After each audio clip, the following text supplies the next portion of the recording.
started. So actually this is gonna seem kind of awkward because I'm gonna be talking to people, but I'm still talking to you. But welcome to everyone who is watching, who is tuning in. We are about to get started.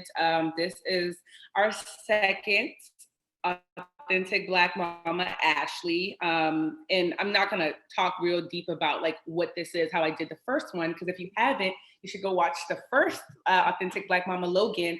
But this space was created to just celebrate Black mamas and talk about the joys, the pain, the love, and everything that, they do every single day, not only being mothers, but being women. And so I wanted to like highlight them and talk about what that looks like. I got my paper and pen ready to take some notes. Because I'm trying to learn Ashlei. I always tell Ashlei, I always say, or even when I see her, and I may not even tell her, right? But I always say, like, I just love how you're there for your kids, but you also make time for you, right? Like, I mean, like, how to go out and have a good time. You know what it is to go out and just be in the moment. And sometimes I feel like people feel like that you can't do both. Like, no way, like a mother can't do both. They can't do those two things together. And I think you do it beautifully.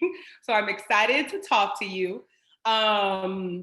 Really quick, I already asked how you were doing, so we don't have to start that. But I think people should start incorporating that into their lives, right? Because it's crazy going on. So people should say, how are you doing today? Like, how are you doing? But we already talked about that. So quickly, just to get started, just so we can make sure we maximize our time together. Tell me a little bit about your story. I think from the people online, they saw that you have grown kids. I know. You have grown kids. You are, and I think it goes back to, so if you aren't following the Choose True Project on Instagram, you should. But Ashlei's like mama bio, as she talked about her being authentic is, taking things day by day and giving herself and her kids space to adjust to this new normal. And we're going to talk about what her Black mama joy is, which I loved because I had that relationship with my mom, and a lot of times it gets skewed or people don't understand what it is. So I want to talk to you more about, making sure your kids feel comfortable to talk to you about anything. And then I loved your last, womanhood, motherhood, but being a working woman and a single parent has made me an intentional mother. Yes. When I read that, I was like, yes. So really quick, if you can go in and just talk about, what your mommy journey, I guess, like maybe initially looked like and like what it looks like now. If you could just get started, just that, and we can just move on and go along with the questions. So I have 3 kids. My kids are 15, 13, and 10. So all big kids, like Shell said. So I just turned 33. So my oldest, I got pregnant with her. I was 16. So I was in high school, 11th grade. I had her when I was 17. And then my son, I got pregnant with him my freshman year in college. And then my youngest, I got pregnant with her right after I graduated college. I had just gotten my first nursing job. Literally every stage of you growing up. And that's also so crazy, the commonality, because Logan, the first authentic Black mama, she also she got pregnant 11th grade, and she talked about what that looked like. So just crazy how things are common. I mean, that was common between you guys, and I didn't know that. Yeah, so it was huge when I got pregnant, because I was like that kid with like the straight A's. I had literally never been in trouble before in school. The only time I got in trouble was one time because I wore a tank top and it broke the dress code. Tank top. Like I was like that textbook, like good kid who was just like, I had my whole life like planned out. Yeah. So when I got pregnant, it was literally like earth shattering. And I don't even think I realized at the time, just being just naive and a kid and young, I don't even think I realized like how much it was really going to shake up my world. Because I was like, I'm not ready. This wasn't planned, but like, we're here. So, we're going to like figure it out and make it work. And I don't even think I had any clue of what I was getting myself into. Um, I did have a good support system, thankfully, which a lot of people in that position don't have. Um, so I was kind of able to navigate it. I had to adjust my plans a little bit. Like I wanted to go to like med school and these things. And then once I got pregnant, I was like, well, I didn't feel like I could do all those things, which in hindsight, being older now, I feel like I could have figured it out. But, then I was like, okay, well, I just need to go to school, get out so I can work and, take care of my daughter. Yeah. Which is how I ended up in nursing school and at USC, because I could not wait to leave Columbia. I was like, you were trying to go out. Okay. There. I could not wait to leave. Where were you trying to go? Do you remember? Clemson. Oh. I was hoping you didn't ask me that. Hoping you didn't ask me. I didn't really have like any special like commitment to Clemson, but it was like the other big school in the state. Yes. I really wanted to go to UNC. But when I saw that out-of-state tuition, I was like, oh no. Yeah. So I won't hold that against you. A lot of people who grew up in Columbia usually don't want to go to USC because you just want to get away. So I won't hold that against you too much. You're a Gamecock now. Yeah, you through and through. Everybody knows I love my Gamecocks. Right. Lose, Lord. So I went to USC, and my parents at the time were like, well, you can stay in the dorms if you want. We'll keep Ariana. And I'm like, no. I was like obsessed with her, like super hands-on mom. Like I didn't want anybody changing her diapers, like nothing. So I had her, I did all like 8 o'clock classes so that I could get out of school and like go be with her. Like I was so ridiculous. And I was just burning the candle at both ends because I was like not accepting any help from anybody. And then I was in school full time. I was working. So I was really just like killing myself. Then ended up getting pregnant with my son. My daughter was not even 2 yet.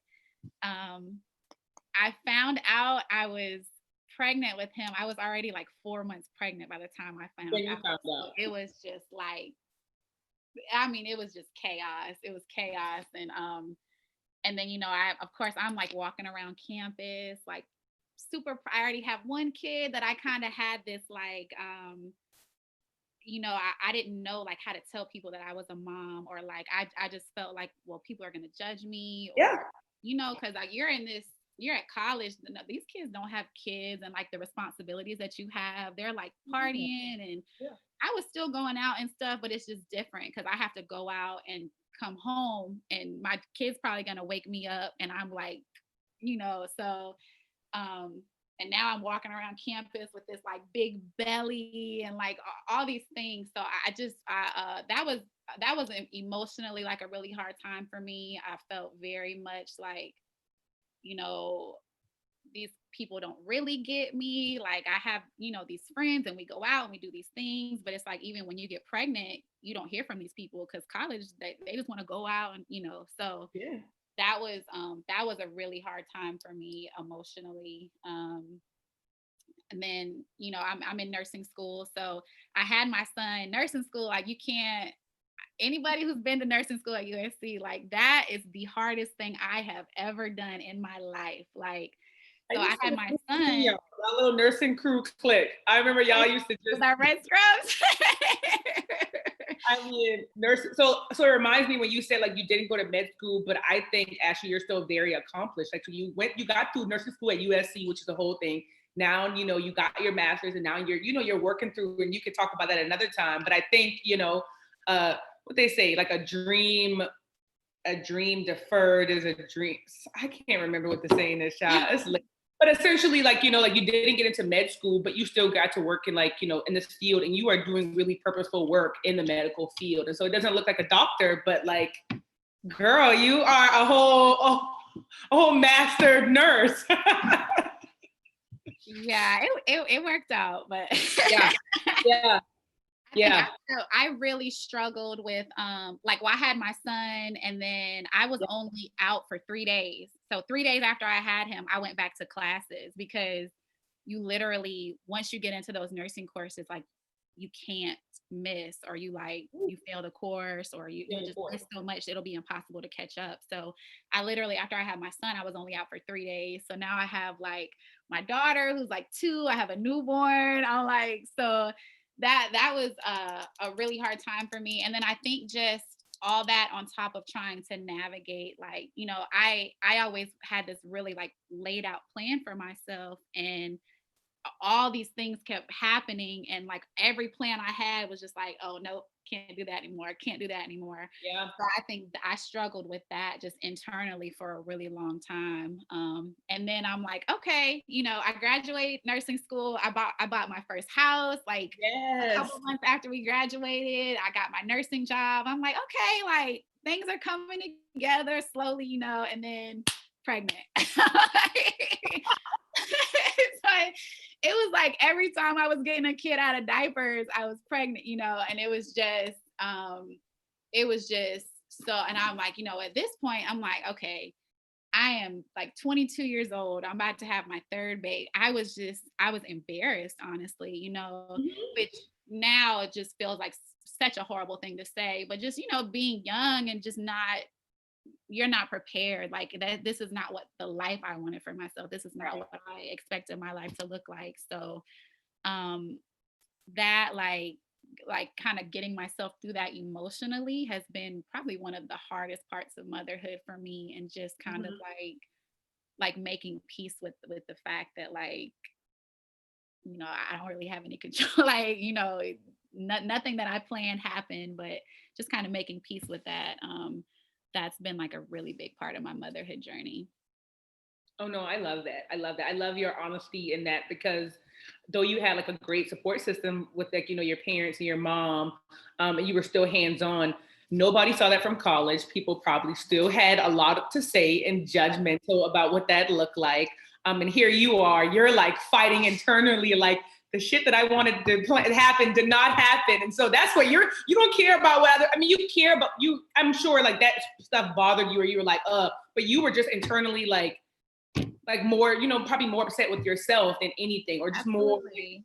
embarrassed, like you said. I like, I'm a smart girl. Like, how do I keep like ending up in this situation? You know what I mean? So it's like I beat myself up about it a little bit. It was just there was like a lot going on there, and yeah, you have kids, you're a mom, but you are still young. So you have this part of you that still wants to live this, like, I still want to hang out with my friends. I want to go out, like I want to date and like do all these things. And you're like, so yeah, there was a lot that went into that emotionally that I had to overcome. And I think that's like the part that people who aren't in the situation, they don't see it, that's not something. So when you talk about, like, I had postpartum depression horribly with my first 2 pregnancies.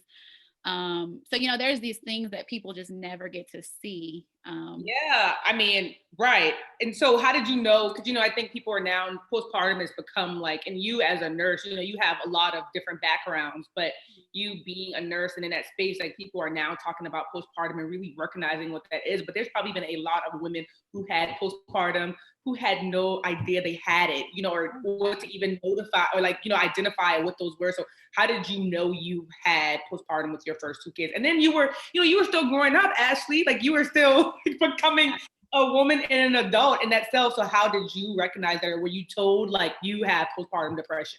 Yeah, so I was told, I knew there was something wrong. I have like always had just kind of like a bubbly, like light, like life of Yeah. the party type personality. So like after I had my daughter, I completely like did not have that. I was like zoned in on her, but it's like I completely lost myself, and being 17, you don't even know like who you are. You're still trying to figure out so much, and then to throw in Yeah. a newborn on top of that. But I remember I sat down one night to eat dinner. Like I was not wanting to eat and stuff. And like my mom had made like pot roast, which was like one of my favorite things. So she was like, I made dinner, blah, blah. And like I sat down at the table and I picked up my fork and I just started sobbing. Like, which I am not like I'm not a person that will cry like in front of people. If someone sees Yeah. me cry, like I get mad about it. And like I sat down and I just started sobbing and could not cry. I've cried for like literally like 2 hours, like just uncontrollably. Mhm. Um, and then I think that was, I think like my family had kind of recognized that I was like not myself. And I think that like moment kind of allowed them to like open up that conversation and like, okay, because my daughter was not even like a month old yet. So when I went back for like my 6-week follow up, we kind of like brought it up, and I kind of had to address it with that. So then once I had my son, my pregnancy with my son was a really difficult pregnancy, just like situationally and stuff. Mhm. So I think I kind of had like I was already recognizing that just even before I had him. And then once I had him, I kind of was able to see it just from my experience with my daughter. And I think so much of mine was just like situational and just like what my life looked like at the time, and just like I said, being off course with that plan I had for myself. But that support system is just it's imperative. I mean, just kind of having someone to like shake you out, like, hey, like, you know what I mean, and like bring it to your attention, because it is Yeah. so easy to just get zoned in on your kids, and you completely push yourself to the wayside. Like Mhm. I think that's something all moms experience. But um yeah, my family definitely kind of helped me to like recognize that. Yeah. So can we transition a little bit? Because I feel like we could keep talking on and on Yeah, about what that was. But you said your support system was really good. And so, just connecting to, you being, 16, figuring out, how to be a mom, and how you were like, well, I want to get back to my daughter. I gotta go, guys. I can go out. I gotta go. Like you learned that from somewhere, or those values were instilled in you from somewhere. So if, like when it comes to like your mom, and, like I was talking about like the stories of like, taking things down from your mom, like if you could like write something to your mom where you say like, dear mom, like what would you say to her right now in this space? Ashley is this 33, you said 33, right? Yeah. 33-year-old with, I think you're accomplished. I'm sure you think, there's so much more for you to do, but like, what would you tell your mom right now? So I honestly, my relationship with my mom is like not like great. Like we kind of Mm-hmm. have like a tumultuous relationship. Mm-hmm. And I think she was very present when I was younger, like, physically, like she was there to help me. But I think Yeah. that like emotional stuff that like is like really important for me to address with my kids. We didn't have that. Um, Okay. like I didn't talk to my mom about like what I was going through, or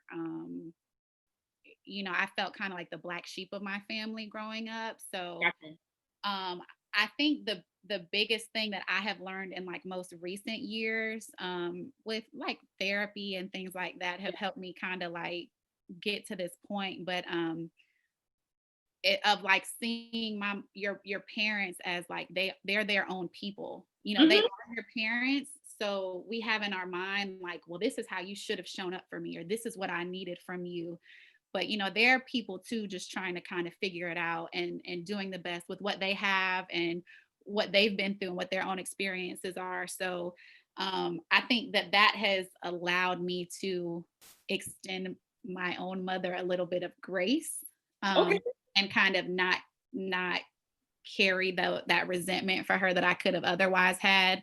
That's like something that I'm still like working through and like healing from and stuff like that. So we kind of have our own situation, but Figuring it out. yeah, but I think just seeing your parents as people and as humans, and just knowing that like just like we have our stuff, like they have their stuff too. And we're on this I'm on this parenting journey, all of us, and we make mistakes and we're trying to figure it out. And I think you know um we kind of have to extend our parents that same courtesy of recognizing that, which doesn't necessarily mean like having that close relationship with them, or having that tight bond. Like everybody's not going to have that, but at least just not harboring that resentment and like, like just kind of give them a little bit of grace. Yeah.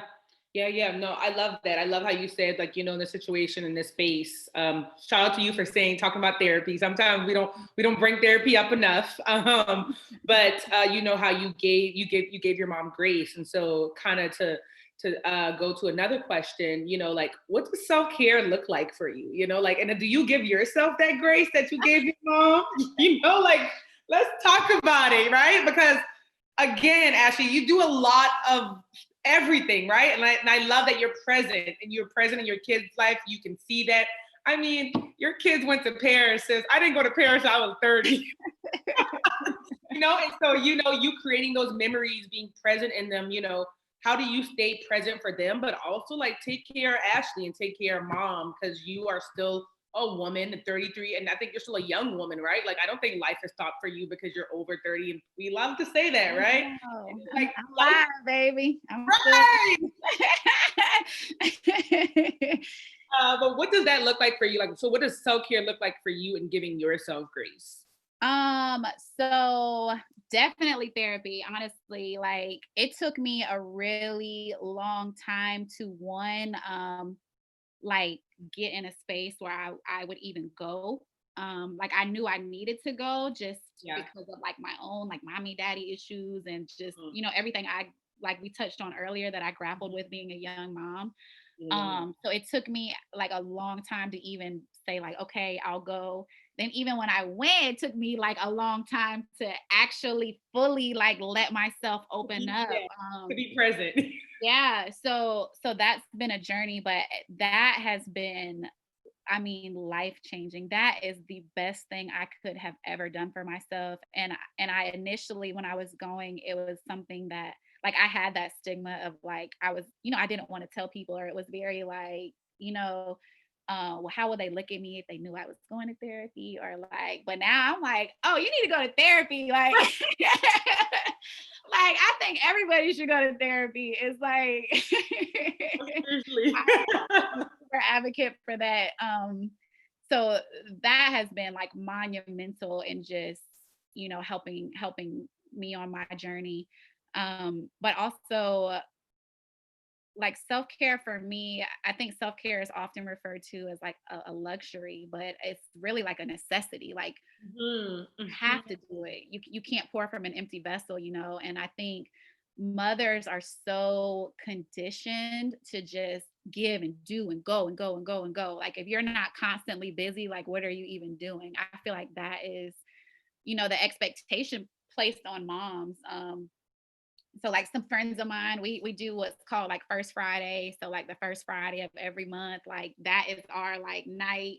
So, we used to like we might go somewhere or go get drinks or go to dinner or whatever. COVID's kind of like put a damper on that. But that is like our intentional time, to not be moms or whatever, talk about whatever, like and that has been amazing. Like we get so excited about it. It's like a whole thing.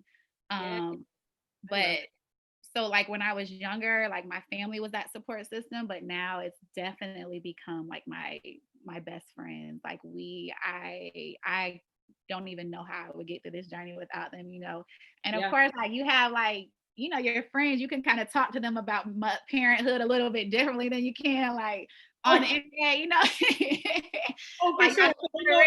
yeah. Exactly what you'll be talking about, right? I can imagine them First Friday conversations. Right. So like that support system, that is a form of self-care for me. Just like having that space where I can be like vulnerable and real about like, I can call my friends like, hey, like this happened to me today. Or, we can kind of talk each other through these like crazy things that happen in parenthood that you can't, you're not gonna go on the internet and talk about or whatever, and then I work out. That sounds like cliche, but like that is like my good, like clear your head time.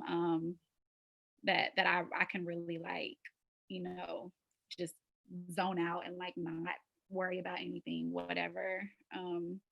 yeah, so like those like quiet times, like, you know, I work and I think like outside of the home, and I think that helps me as well because it's like I get time to like miss my kids. Like I could I salute stay at home moms because I'm like, y'all are the real like OGs. Cause like I couldn't do it. I couldn't do it. I did it for 6 months one time and I was like every day just like it's exhausting. It's exhausting. And like that's why I'm like, work is my break from home. Like it's easier to be at work than it is to be at home with your kids all day. Like, Yeah. you know, so I salute stay at home moms. Like y'all are the real like warriors. Like Stay at home moms. yeah. So let's see what time. We were just talking away, but I want to pivot a little bit to, you know, your kids. You have grown kids, and you talked about, you know, wanting them to feel comfortable to talk to you about things, Yeah. and you know, and what that looks like, and you know, the whole notion between, you know, the notion of my mom being my friend or my mom being my mom. And I'm sure, you know, people can get that miscued or whatever that looks like, but you know, like how do you set those boundaries for your kids, but them also making sure they feel comfortable to talk to you about like anything, right? Yeah. So I think that was like just being like a young mom, that was something that I have always had to be like super intentional about. Because I think it's so easy, like especially with my oldest daughter, like it's so easy for her to look at me as like a home girl because like Yeah. we shop at the same places, like we wear the same kind of clothes, we listen to the same kind of music, you know. So I think more so with her than my other kids, I have had to be like, I'm not your little friend. Like I've had to like drop that, you know, like Oh, friend Ashley, that's hilarious because so I also want to ask you this, you know, what is your black mama saying? And Logan, hers was, I'm not your little friend either. That's literally what she said last time. yes, yes, that. And then like I'm that mom that'll come home and it'll be like a cup in the sink, and I'm like, why are all these dishes in the sink? Like I'm that mom, like like who y'all was leaving this here for? Like what was supposed to happen with this when you left it in the sink? Like I'm that mom. That one cup, right? Yeah, I'm definitely, yeah. That mom. But yeah, so I guess like to finish off, you know, just making sure your kids feel comfortable and they do feel comfortable to talk to you about that, you know, your oldest and Yeah. your youngest. That's been like that's something that I am super intentional about and big on, just because I didn't have that. And I think it makes such a difference in kids, like in terms of like their emotional intelligence, just the way that they show up, their confidence when they feel like they have like those safe spaces. Um, and that was definitely not always the case for me. Like I am super like reactionary, so I have had to like, you know, and I don't always get it right, obviously, but I have had to like definitely like train myself on like not going with that impulse reaction or that impulse response, or like, you did what? Or you said what? Like, to not like shut them out. So like that has been, because I was that mom. I was definitely like ready to like Turn up. yeah, so I've had to you know, like teach myself how to like kind of slow down, like let them talk.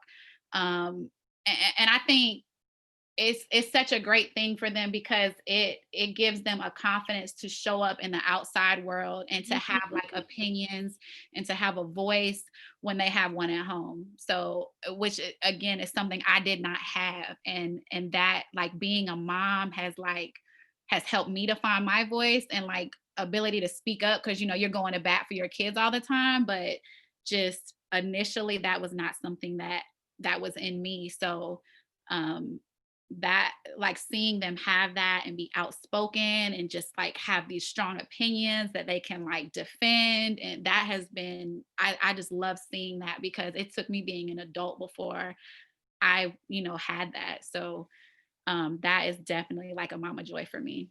Ooh, that's a girl. I was snapping my fingers over here like, ooh, that was a good one. Before we get to the last question for the folks who are online, So if you go to on Instagram, the Truth True Project, and you go to Ashley's flyer, or Mommy Bio, I call it Mommy Bio flyer, or either one of them. If you could write, before we get to the last question, like one takeaway you learned from, from Ashley, and I think mine's that I learned from you, just like in terms of, like being a woman and, being, in this space of trying to figure out what's next, but self-care is not a luxury, a necessity. Like that sounds super simple, but like I literally wrote that down because we forget it sometimes, right? It's like, oh, I gotta make sure I add it in. And it's like, no, add it in. Don't make sure, do it.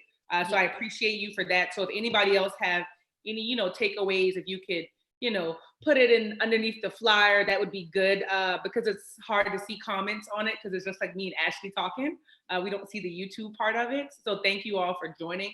But I think the last question, Ashley, I just want to ask is like, what's next for Ashley? Or like, what are you doing now? Like, I know you're in school. Well, with COVID, what does school look like for you? But like, what's next for you? And, if you have any just other advice or tips for, not even young moms per se, but just like moms in general, because you're a damn good mom and a damn good woman, right? And so like, how do you do both together and, how you mesh that? And so I think that's like a good way to end it. Like, like just what's next for you. And then isn't one of your kids in high school?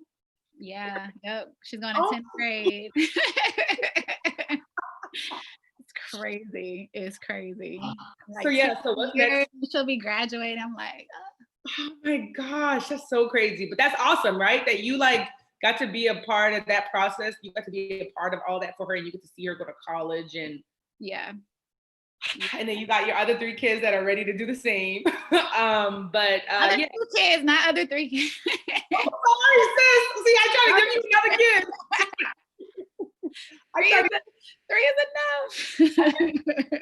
Sorry, I meant to say 2. Our Fiona is going to college, high school college, and then your other 2. Yeah. I was trying to give you another kid. I'm sorry, sis. No. So yeah, next for me, I'm starting nurse practitioner program next month. Yeah. And I think really where I'm at now is like I am figuring out like who I am outside of my kids. I think the time when most of my peers got to do that, I was being a mom and just I was on the back burner. And like in therapy, she's like, well, what do you like to do when you don't have your kids? Or like, what do you do just for yourself? And I'm like I go to brunch sometimes, or like I don't have anything. So I think now I'm just trying to figure out like who am I outside of my kids. My kids are older. They're like not quite as dependent on me now for everything. So I do have that time now to kind of figure out what do I like to do for fun, or what do I like to do that is not about anybody else, like, because I can't answer that question right now. So I think that's where I'm at.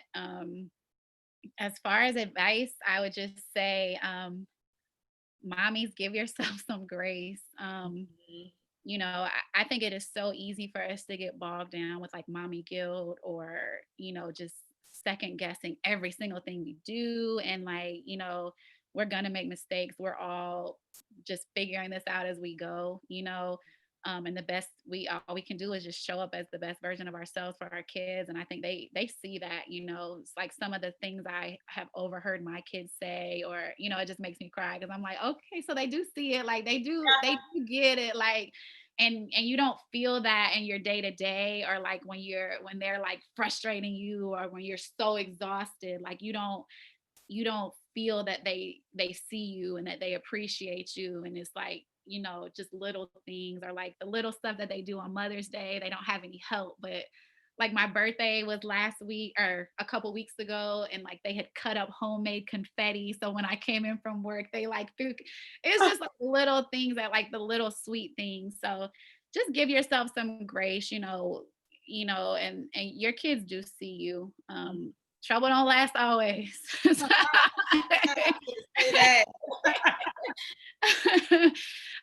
And then just that self-care piece, and that support system. Like I truly don't know how I would do it without the people that I have in my life that I'm close to. Like they and they know I tell them all the time, like how imperative to my journey they are. So, find you a good support system, forgive yourself, allow yourself to make mistakes. Like, kids are resilient, they'll be all right. Like, Right. They usually always be all right. Girl, I'm writing down notes, sis. I'm like, shoot, let me get my notes together. look, this one, you're gonna have this one sitting on my floor right now. They can't even help themselves. Like, They listen, and that's that's inspiring in itself, right? Like that's like they want to be a part of this and be there and watching you as you do this. And I'm thankful for you being a part of this and telling your story. And thank you for having me. I It's won't, so dope what you're I doing. still love you, even though you almost went to Clemson. We don't have to make it a thing. I'll keep that internally. But yes, I have my notes. Thank you, Ashlei. Best wishes to you. In nurse practitioner school, I think you're going to be great in that space. And I hope eventually, maybe like a couple months, we can all follow up and kind of do this again. Maybe like a lot more than a couple months. Maybe like 6 I hope we can follow up and make it like maybe into like a video series or something else. I have some thoughts, but I appreciate you for even being a part of this. And I'm sure we'll talk. I'm sure. Thank you for having me. I love what you're doing. You're so dope. So I think it's really cool. You're giving mommies like a voice and a space to connect with each other and stuff. I think it's really, really cool. So I'm honored to be a part. No, thank you. I've already been learning so much from the first 2 moms, and it also made me realize that like everybody's story isn't the same, but it still has some commonality. And so that's where we connect, right? We connect to those really small things, but none of it's going to be the same. And so I do appreciate that about already learning that from 2, and there's 6 other moms or 5 other moms and another set of sisters who are going to come on and talk about their mother and their grandma. So I'm excited about that. And thanks, Ashlei. Have a good rest of the night. See you. Bye, girl. Bye, everybody. Thank y'all for joining.